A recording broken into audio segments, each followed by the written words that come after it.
Hi, ഇന്ന് ഞാൻ വന്നിരിക്കുന്നത് നമ്മുടെ തൃശ്ശൂർ ജില്ലാ കളക്ടർക്ക് വലിയൊരു താങ്ക്സ് പറയാൻ വേണ്ടിയിട്ടാണ്. ഞാൻ കളക്ടറെ കാണാൻ പോയിട്ടുണ്ടായിരുന്നു കേട്ടോ.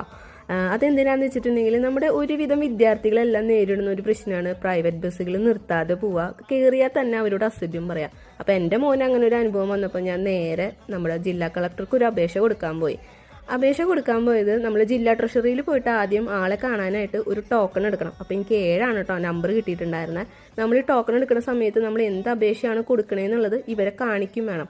ഞാൻ 23/7 അപേക്ഷ കൊടുത്തത്. 29/7 ആകുമ്പോഴേക്കും എനിക്ക് അതിൻ്റെ നടപടികൾ എടുത്തു എന്ന് പറഞ്ഞിട്ട് എന്താ പറയുക, എനിക്ക് കളക്ടറേറ്റിൽ നിന്ന് പേപ്പർ വന്നിട്ടുണ്ടായിരുന്നു. അതിനുള്ള QR കോഡാണ് കേട്ടോ. നമുക്ക് എന്തെങ്കിലും മോശമായിട്ട് പെരുമാറുകയോ അല്ലെങ്കിൽ എന്തെങ്കിലും നിർത്താതെ പോവുകയാണെങ്കിൽ ഈ QR കോഡ് വെച്ചിട്ട് നമുക്ക് കംപ്ലൈൻറ്റ് കൊടുക്കാം.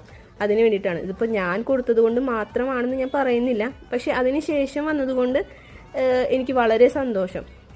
പിന്നെ ഒരു കാര്യം ഞാൻ നിങ്ങളുടെ അടുത്ത് പറയാണ്, നമ്മുടെ ജില്ലാ കളക്ടർ അയ്യന്തോൾ കളക്ടറേറ്റിൽ തിങ്കൾ മുതൽ വ്യാഴം വരെ 12 മണി തൊട്ട് നമ്മുടെ അപേക്ഷകൾ കേൾക്കാൻ വേണ്ടിയിട്ട് ആളവിടെ ഉണ്ടായിരിക്കും. അപ്പോൾ അത് ഒരുവിധ ആൾക്കാർക്ക് അറിയില്ല എന്നാണ് തോന്നുന്നത്. അപ്പോൾ ഞാൻ അത് നിങ്ങൾക്കൊരു അറിവിലേക്ക് വേണ്ടി പറഞ്ഞെന്ന് മാത്രം. അപ്പോൾ 29/7 എനിക്ക് എൻ്റെ നടപടികൾ സ്വീകരിച്ചു എന്ന് പറഞ്ഞിട്ട് എനിക്ക് കളക്ടറേറ്റിൽ നിന്ന് ഒരു പേപ്പർ വന്നിട്ടുണ്ടായിരുന്നു. അത് കഴിഞ്ഞിട്ട് എനിക്കിപ്പോൾ ഇന്ന്, അതായത് 18/8 എനിക്ക് ഇന്ന് പേപ്പർ വന്നിട്ടുണ്ട് MVDന്ന്.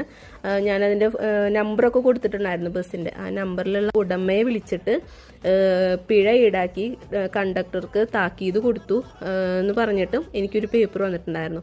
അപ്പോൾ വളരെയധികം നന്ദിയുണ്ട്, വളരെ സന്തോഷമുണ്ട് എനിക്ക്. ഇതൊന്നും നിങ്ങളെ അറിയിക്കാൻ വേണ്ടി മാത്രം ആണ് ഞാൻ കേട്ടോ ഇന്ന് വന്നത്. താങ്ക്